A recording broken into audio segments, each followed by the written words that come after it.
into the Olaf. Perhaps maybe gonna deal with that 2v2. Actually wonder if they want to lane swap here. I would, just from watching the bot lanes, I think Kennen and Braum should lane swap away from ADC Kalista. But then again, Huni picks a Riven, who is so dependent on early game farm and experience. Well, a lot of squishies are here. There's really no true tank that you can consider immovable here when you come to the late game there for Invictus. So Riven gonna have her pick of the litter in terms of targets, and Viktor's got plenty of burst to follow up on this Kennen engage. So Fnatic just look like a very good, straightforward bash you lineup. The one thing we've seen though before is Yasuo win ball late game, blocking a lot of the AD carry damage and then turning the late game around. Fnatic upped around that by just picking the power on the top laner on a melee champion that obviously doesn't get affected by win ball, and then having a utility carry like Rek'Sai, who yes, he relies on some projectiles, but he can still position around that win ball. Most of his kit is not win ballable. Yeah, most of the kit is not win ballable.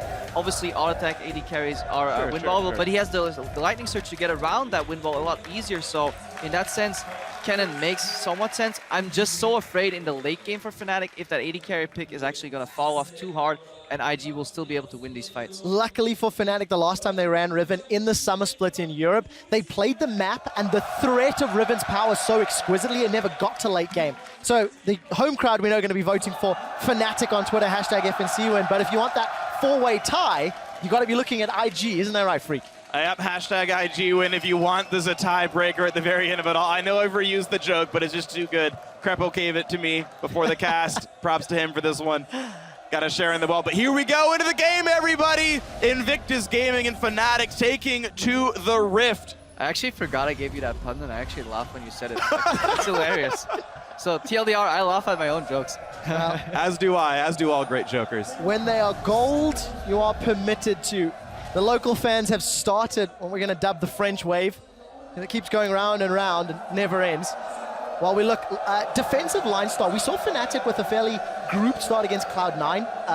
The threat, waiting in case Cloud9 was sticking around and Fnatic stayed together, doing somewhat similar, but on the top half of the map this time. So this is actually where my analysis falls short a tiny bit, because I'm just not sure what Fnatic prioritizes more here.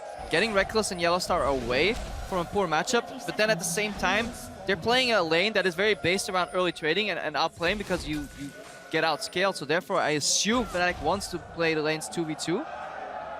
But it's hard to guess their true intentions here. Well, likely a couple seconds we'll get a better idea. Mirrored as far as the wards are concerned. There's Fnatic that started that invade first. I would think Huni's Riven would do well into an Olaf early because you can always gap close and you can get out of the axis even if one connects, and you can get to the Olaf even if he's trying to kite you, and you should be able to trade, especially around level 3. But then again, IG's bot lane, double range with Kalista, with a hard CC that's applicable target stun, that is so incredibly hard to lane against. Rek'Sai and YellowStar have always been adequate laners, but never something you consider strong, which is also something you consider both Kid and Kitties. Last week, when Kid ran Kalista, he did okay, but missed a few crucial reigns, felt like he was a little bit out of tune with the rest of the team, especially around the Dragon and the Baron plays. We need to see if that's been worked on over this last week. Well, Kid has not been the most prolific of the Kalista players actually over on Invictus, but you can see, as Tabe mentioned, this team is much more about their solo lanes here, and Rookie already getting a good start in the mid lane is the kind of sort of formula for success IG wants. So we asked ourselves what's going to happen. Fnatic did a deep invade in bottom left side, but then moved their bot lane around. So they faked the lane swap. They said, okay, we're taking the left side of the map, but we're still going to send our bottom lane to the bottom lane. So the expected outcome here is to think that Fnatic actually does want that 2v2 and a 1v1. I watched Huni do the wolf camp. He actually used this third strike of his Q, landed on the floor before the wolves even spawned, so he was actually a little delayed there. So maybe some nerves there on Huni. And we saw that last week as well. Huni in week 1 was not the same level that we've come to expect, but his Gnar performance earlier today, significantly stronger. Krepo, we do have that 2v2 in lane, and you have to feel it could be very swingy, whoever gets the advantage. I mean, it'll swing to IG side, because Kid and Kitties took the Krugs, while YellowStar and Rek'Sai leashed the Wolves for Huni, who actually missed a lot of damage with that failed Q-proc. So overall, top lane got snowballed a little bit. Reignover also started top side of the map. He's now looking to find KaKAO, and he's looking to protect Huni. And we're going to see if Huni's going to be able to do okay in this matchup right now. The CS about equal, but Flask on Olaf means his health is not high enough to survive, and all in like this. It's going to be the knockup into a bunch of CC. The stun lands as well. Look at the chaining, and of course he doesn't have flash, and because of the Flask start, they read it, and Fnatic get the all in. Well, fantastic play from Reignover and Huni. punishing Zzitai in the top lane. And on what a champion. Riven, snowball heavy, he gets a lead. I mean, it's such a weird start for Zzitai here. It's so easy as Olaf to start cloth armor, no potions, clear a full camp, recall, get 5, and then TP into the lane. But the fact that he has no raw defensive stats means exactly that can happen to him. And I think it's a huge mistake in a matchup like this. So we'll find out if it continues to hurt Zzitai. We did see Reignover setting up in the middle lane. He's now going in for Rookie. Connects with the Prey Seeker. Febiven is going to put the gravity field down and will get the summoner spell. I just went and looked back, and KaKAO actually pinged the exact location of Reignover, but there was no vision. So that means two things. Either KaKAO said, hey, watch out, Rek'Sai can actually end up here and tunnel over later, so you have to be careful. Or he was telling his jungler, I'm going to take this path and come to you. Likely he was actually warning Zzitai of an impending Rek'Sai gank that could potentially happen, but he chose to ignore it. And he paid the price for that one. Really rough start. Every time we look middle, Rookie is jumping in on Febiven over and over. It hasn't impacted Febiven's farming yet, but he's running out of consumables, and there's pressure from KaKAO. KaKAO's looking to set up the gank. Oh, Winwall misses, though. He tried to reflex it onto the Febiven. E didn't block much of anything. Q from KaKAO, he won't keep going in, but this is really impressive to watch Rookie. He goes in every time his win gauge is full, and he'll dodge right in, put a Q down, absorb the trade from Febiven, make him run out of mana, and dodge right back out. And you can see that he's doing okay. At the same time, Febiven still has one potion available. He's even on CS. He doesn't really care that all this is happening. He even drew a little bit of jungler aggro. Huni's wave now is bouncing backwards. Let's see how Zzitai plays this. If he's going to bait a good trade here from Huni, his jungler to come in. Or if he wants to freeze the wave. Actually wants to push in, it a hard push. Yeah. Oh, Reignover's going to donate, apparently might, an early blue buff here to Febiven. Actually really smart. Starts top left, finds the enemy jungler or secures his top laner, and then goes to the top right quadrant to deliver like a really weird timing blue that can actually tilt this matchup, because most mid laners are used to playing against each other, picking up the second blue 750 around 8 minutes into the game. Yeah. Right now this changes like the dynamic in that mid lane matchup. It's weird because like all the other lanes have these weird dynamics going on. KaKAO had actually snuck into that top lane brush. Then Zzetai's like, no, I'm just going to push the wave into the turret anyway and not let the lane go back towards him. Like breaking his own game. Yeah, we do see in the bottom lane. Early recall there for Rek'Sai. He's picked up the Vamp Scepter, and despite the pressure from Kitties early, it's not hitting them too hard on CS. Wave is going to push towards Fnatic as well, so they can keep playing safe, keep playing back, defensive. Exactly what we really come to expect from Fnatic's bottom lane. Yeah, and that's going to be the weird thing, because right now Kid can actually get himself a Bilgewater Cutlass on the recall right here. So Kid gets kind of the optimal recall while holding his CS lead, actually. And that's actually a very good thing for him. Meanwhile, Rek'Sai is going to sit on, kind of bad items and in a weird lane without much power. It is kind of bad items, but it does... Picking up a Vamp Scepter on this cannon kind of counters the 2 auto-attack trade that Kid and Kitties do, so it makes this lane very all-in-y. And the fact that Rek'Sai has a one range to melee, hang on, Zzitai. Well, Zzitai not going to get knocked up. Reignover and Huni both decide to back away, 2-on-2. The axe does connect. Zzitai and KaKAO got a very big minion wave. Huni throws out the Wind Slash, and Zzitai will just bait and juke. Nothing further happens. Wow, and Fnatic had a cumulative 2-level lead on that one right there. Riven 6 to the 5, Olaf as well as Reignover being 5 to KaKAO's 4. But of course, threw out of a turret a little bit too much. Good read by KaKAO, and especially the fact that he stood still, which helped make sure that Tremor Sense would not spot him when Reignover came in and took turret aggro. Rookie looking for some aggression, spots Reignover. I just like the communication out of Fnatic though. A lot of teams, one guy would randomly get tower aggro, they're just panically attacking, but they say, nope, we're not going to go for the gank, we're just going to walk out. Nobody took tower aggro. IG was still afraid to aggress because Reignover was continuously burrow. Febiven now... Almost in trouble. Almost in trouble. We did see Rookie decide to back away. Got that exhaust on his mid lane Yasuo. And he decides to dive in against Riven and Viktor later in the game, but it's really just been a farm fest, and with the exception of the small advantage for Huni, even across the board. Interesting pickup here. Kid actually built a BF sword on the Kalista, and he's maxing Q, so he's going through a completely different approach. He's going very all-in style lane, and that's probably why Rek'Sai and YellowStar actually did, so far they did okay in that lane. They picked up a little bit of sustain so they can get through auto-attack trades. Kid and Kitties going for, say, well, if you're going to sustain up and you're not going to get slowly out-traded, we'll just blow you up in one go. However, when Rekkles and YellowStar hit level 6, they have the tools to really deal with those trades. And they're not too far from that right now, actually. If you look at the champion levels here, Rek'Sai halfway through, YellowStar a bit more than that. We'll see if they can time the next roughly 2 to 3 waves with Reignover coming down to that lane. Of course, right now, Rek'Sai is to the top side. Plenty of tunnels around the jungle, so an ulti can get her to that quadrant soon.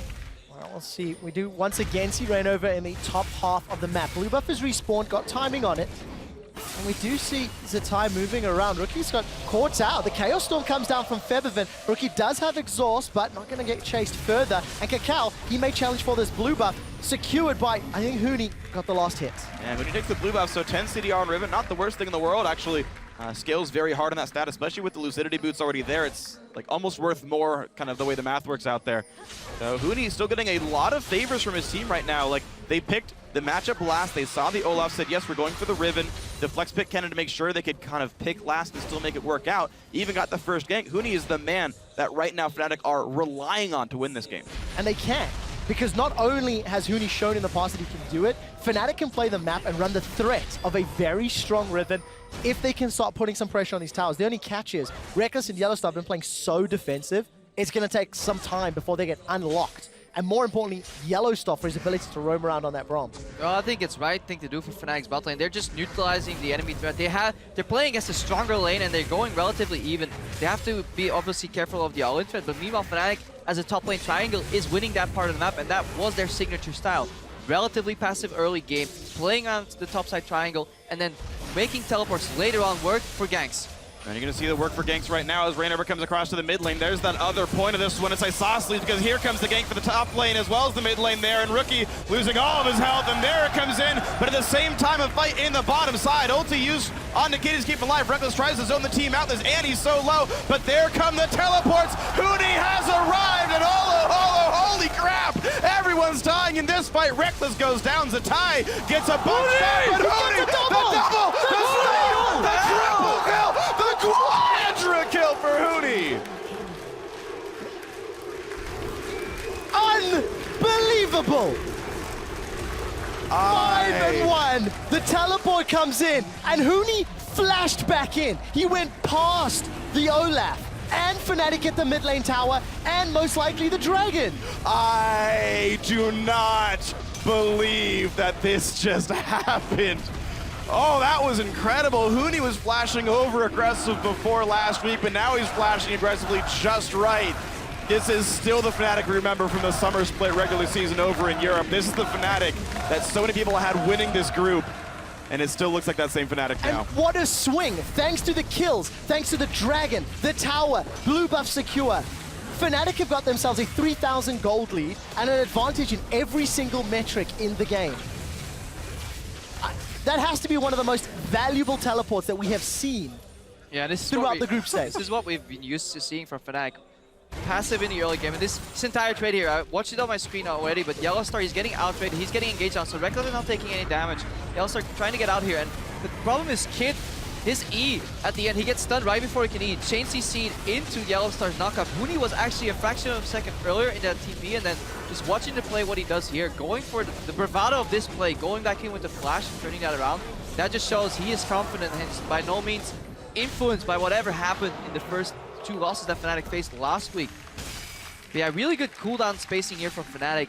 Kid has to flash in, gets immediately stunned by Rek'Sai. Rek'Sai held his cooldowns until it was necessary to peel for his support. So overall, really good trading. And we can also see that Kid, if he was maxing E, he could have executed a lot earlier to finish off Rek'Sai. But because he has running that Q-max, he really has to get a lot of spears, and he just wasn't certain enough that it was going to kill the enemy AD carry. Yeah, Keep Me On else went for a lower attack speed build as well, so BF sword instead of Cutlass into a, dagger would have changed the dynamic a little bit more as well, but all said and done, Fnatic in a sizable lead there. Incredibly though, the Lee Sin is snuck behind Huni. Well, there's a 2-on-2. Reignover's joined the fight. Huni's going to get the shield, and he's turned to Zzitai. Wow. He just dunks him in the spot. Fnatic have got a massive minion wave, and they will take a tower as well as the kill. I think KaKAO, he started Gromp, and Reignover can sense him with the trim, is going to push him out of his own jungle. Fnatic say, we want everything.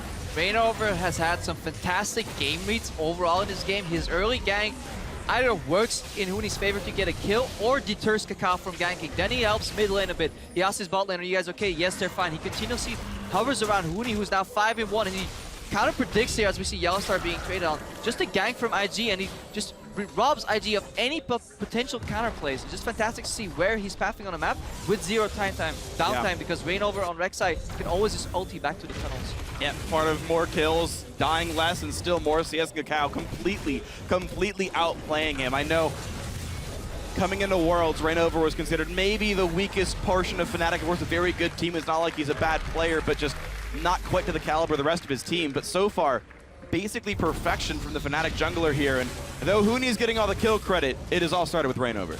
And it always is. Reignover has been the crux of Fnatic all summer long. He is the one that gets them ahead, and then the rest of the team play very intelligently. It's like when you play those bridge builder games and you have to start on one pylon. That pylon, that's Reignover, and then you can expand, you can make a nice pretty bridge that everybody's watching. But Reignover, he is the support. Like, he works behind the scenes to get these lanes ahead, and we see sometimes when Fnatic plays around the bot side, Huni playing on an island, sometimes he's a little lost, goes in for unfavorable trades, and then needs a jungler to back him up, but by that time it's too late. This time Reignover says, no, I'm here the entire day. If you ever need my help, knock knock, I'm here. Yeah. And yeah, it works. Well, I guess a lot of teams at Worlds could have constructed additional pylons here. They would love to have a jungler like Reignover because he's completely supporting Fnatic across the map. And what we see is every time Fnatic are getting an advantage in this early game, they are pressing for deep wards. Reignover may be pressing maybe a little too far. Fate's call has been channeled. Kitties goes Febiven in. is coming though. He will find the stun. And there's the support. So they have at least one cooldown. It's not the longest, but it'll also pull Kitties away from the tower. Look, Rek'Sai and YellowStar, they're hitting it the whole time. The threat of teleport from Huni. You can't do this anymore. I mean, the problem is Huni got ahead, and then IG made the mistake of ganking the 5-in-1 Riven, and suddenly none of this works anymore. Bloodthirster, Brutalizer, Ionian Boots at 15 minutes. Yeah, talking about Bloodthirsters, Kid has one on Kalista early game with Qmax. That is one of the worst scaling builds overall because it is so front-loaded. Auto attack Q, that's it. Your damage is done. Your next additional auto attacks are incredibly slow. You obviously deal less damage since Kalista got changed, and you don't have the rend execute at all. Against a Braum who can easily see that projectile coming in fights, I just don't think this is a smart build overall. Might not even matter anyway. Even if you could build optimally and CS perfectly, Huni is just... It's like he embraced a guillotine here in France, because right now he is ahead. And I don't know if anyone can stop this Huni train. Another objective steal as Fnatic get the blue buff in the top lane. And earlier, I saw a line of pink wards in Fnatic's inventory. They've all been repurchased. If you look at the minimap, there are tunnels and wards all over the place. Febiven, he gets jumped on by KaKAO, but KaKAO, I don't think you want this. They get turned around. No, Chaos beautiful. Storm gets dropped, and KaKAO's gonna get away. He baited the flash. That was perfect. He could have immediately R-flash. As soon as the ulti starts, it roots the champion, so Febiven couldn't have flashed away if KaKAO wanted to time it that way. But, I mean, he took 500 damage and burned a flash. That's great. Well, we'll find out if Rookie or Zzitai can make use of it. Problem is, there's 6k gold down, so it's going to be very difficult to punish that no-flash Febiven. Yeah, when we've seen Fnatic play similar strategies over in Europe, they keep Huni around this top lane until he has some damage on that tier 2 tower, and we hit about the 20-minute mark. That's when they swap him to bottom if he has teleport, and Fnatic just become a very Baron-emphasized team. Their Baron vision denial is probably one of the best over in the European LCS, and they just take it on a whim. They have no hesitation. They're really good at calculating how long it takes for other teams to get there, so we could actually see an incredibly early Baron here with little counterplay here for IG. Yeah, keep in mind, they have an attack speed focused Blade of the Ruin King AD carry. Even though Rek'Sai is not a traditional hard carry, he's not like a Kog'Maw or anything, he's still got objective damage in spades. Yeah, and look at the deep pink wards Fnatic has placed. 2 of their pink wards are just inside IG's jungle, and even if it takes them 5 seconds to clear, that is time you lose, that is momentum that you lose, where Fnatic will just reposition in a preferable position on the map. Huni right now, this is something we've seen from him before. 4 guys are doing Dragon. He's split pushing with no vision. Huni, you don't run into the wolves. That is something like Fnatic fixed so far in European LCS, but it's kind of creeping back into their play. So Huni gives up a death. Fnatic get a dragon. They get flash from both Kitties and KaKAO. We'll see if that's going to be worth for IG, because the rest of Fnatic now have got siege pressure in the mid lane. It looks like Febiven's going to push on the bottom lane. So at the end of the day, a lot of net... Are they going to get this tower? No, Windwall's going to stop it, but a lot of net positives despite the gold given away from that single day. So hard to siege though, or to protect the siege against Braum Kennen, because all you need is like 1 stack, then a couple of stacks get more, you get stunned, then suddenly Kennen has 3 marks, you get stunned again, Reignover will burrow, he will knock you up, you're chain CC'd until you die, even though the damage isn't very burst heavy. The control it brings in later team fights where your tanks are building some armor against this very one-dimensional 80-based composition. And it's just very hard to play against if you're Invictus Gaming. It's interesting seeing how Fnatic are playing this game overall in terms of their builds and whatnot. Reignover is going full tank, of course it is that center hook Rek'Sai, but also, I don't see this very often, actually maxing W second, which reduces the time between unburrow knockups on Rek'Sai. Normally we see E for the burst, but His function is entirely CC Just be a based. tank. Oh, this could be a fight, gents. YellowStar, he's put the shield up. He's going to put the Fisher down. Gravity Field will block off the fight, and Reignover's got one of those unburrows, but he's being chunked down by Kid. We see Fate's Call. He's been channeled, and Huni's looking for the fight. Broken Wings pulls him backwards. Nobody's died yet. The Fnatic are going to push this minion wave into the tower. Rookie got really low on that one. Huni managed to play his ranges just right. And keep in mind, it is still a fairly squishy Riven. Okay, yeah, she's high level, but there's no true defensive items in this champion, so a mistake can get you Yasuo ulted into death. Then I got to play it right, but this turret nearly gone, and there they go, turret number 4. Huni teleported in for that as well. All the vision is on the top half of the map. Minions pushing towards the bottom tower, but another objective still. That's 2 reds in a row. I believe 2 blues in a row as well. IG have not touched their buffs for the last 10-12 minutes. Yeah, and amidst all this action, mid lane has been pretty stale overall, averaging around 10 CS per minute. That is incredibly big if you can do that consistently up past the 20-minute mark. Febiven right now, he's comfortable becoming a really big AP carry, and that's something that IG's lineup is lacking. So the longer this goes, the better for Fnatic. They actually have no alternative plays on the map either so far because Dragon's down, they've taken all the bumps. So sieging a tower is pretty much their only really map-wide play they can do. Once Baron spawns though, you can see a lot more pulling around of IG members that Fnatic can do on the map. And there's actually a window literally right now. If you take a look at Invictus Gaming's wards right now, they've got a ton in the bottom jungle. They've been covering that side as much as they can, but as far as this western side of the map, they don't have any vision at all that would track Fnatic. Yeah, Fnatic knows this because they have 2 deep pink wards. They know IG actually hasn't even pathed into the river because all the fights have been centered around the ruins of that now. Tier 2 tower in the mid lane. Huni is continuously pressured up top. He died once for it, but IG, they haven't even seen the river in the last 4 minutes. They have not. KaKAO is seeing YellowStar, going to boot him into the air. Rookie's committed an ultimate to this, and they will secure a kill.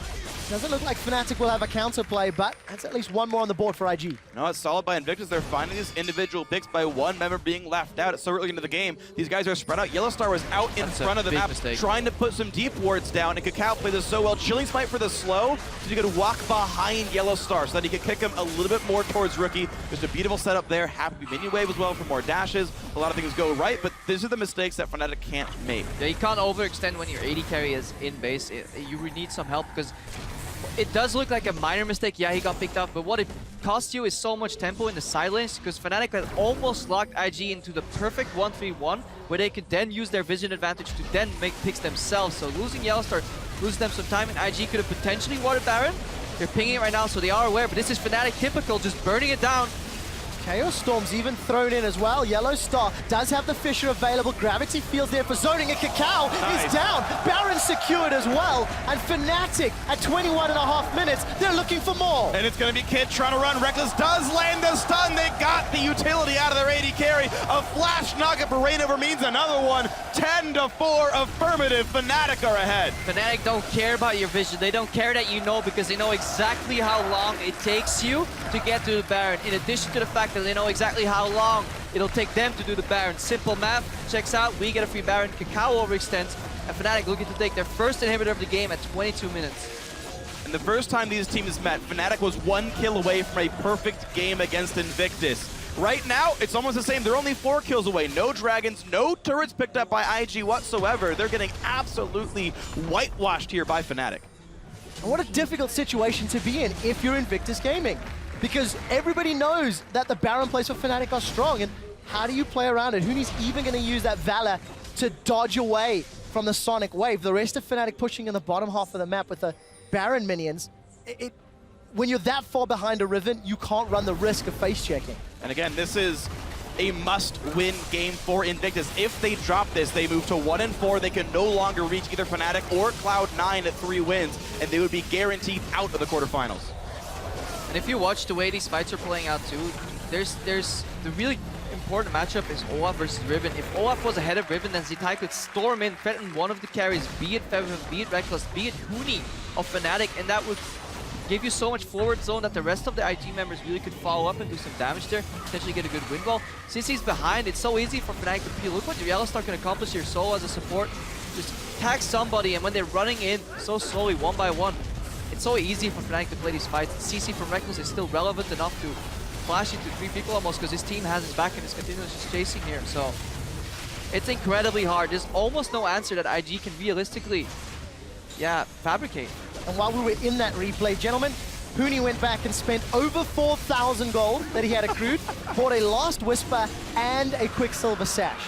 So he really just wants to get in and obliterate anybody in the front line. And look, there's hardly any armor to speak of. He's going to be, for lack of a better word, shrekking the back line. Thank you, Pyro, for that one. And it's just a great performance from Fnatic. Unfortunately for Monte Cristo, the dream of the four-way tiebreaker will be dead if Fnatic can close this one out, and we'll be looking at a single-game tiebreaker, either for first seed or second seed Fnatic. They're knocking on another inhibitor turret. Yeah, Reignover has 220 armor already at 24 minutes on that Rek'Sai, including a Thornmail. So also the way Thornmail operates is it doesn't take into account resistances for the return damage, so it actually does a good amount of damage if he gets focused in these fights. Yeah, it specifically takes the damage you would have taken before armor and then transmit it as magic that would be reduced by MR. So yeah, it's very large amounts of damage. Flash engage though does catch Febiven. YellowStar walks right in, puts up the shield, blocks a lot of it, and now Rek'Sai is there to buy some time, but the first kill does come through, grabbing it now. A big knock-up, and here comes Huni! He's already got one on the board. It's a triple kill for Rek'Sai though. They're turning on to Kid and Kitties who are trying to run away. Quadra kill for Rek'Sai. Kid is trying to get away. Huni wants to set him up. He's got the broken wings. He's got the stun. He wants the penta. Rek'Sai is looking for it. He needs to get it right for the auto.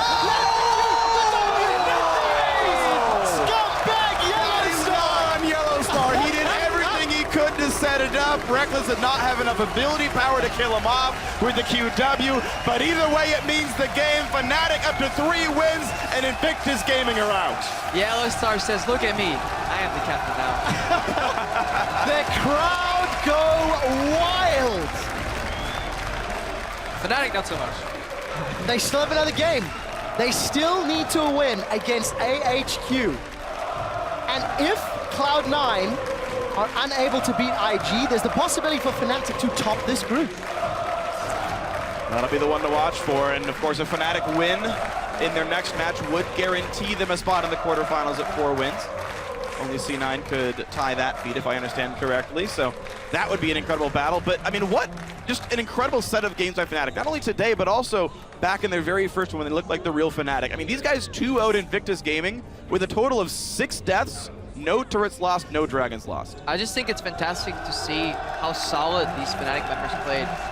Bot lane, Rek'Sai and YellowStar held their own into a matchup that should leave them drastically outpoked, especially since Kid, we talked a little bit about he was running Q-Max. That's actually a very poke-heavy build, so double-ranged auto plus Kalista Ren and that Q, they should have been down CS for sure. Reignover secured the top side of the map. He held that triangle even. Febiven, even though he got traded on, farmed it fantastically well, and we already know what happened to Huni, so it all seems so simple when Fnatic plays this methodical playstyle where then they snowball the bot side of the map with the teleport. But they do it oh so well, and it's really refreshing to see that they went back to what worked for them in the European Summer Split. YellowStar came out, this wasn't Fnatic that we've seen so far. Well, this is. And Fnatic, they set a tournament record for the quickest non-surrender game in their first match of the day. They beat IG in 25 minutes. They might be going for the quickest average game day time of any team here at Worlds.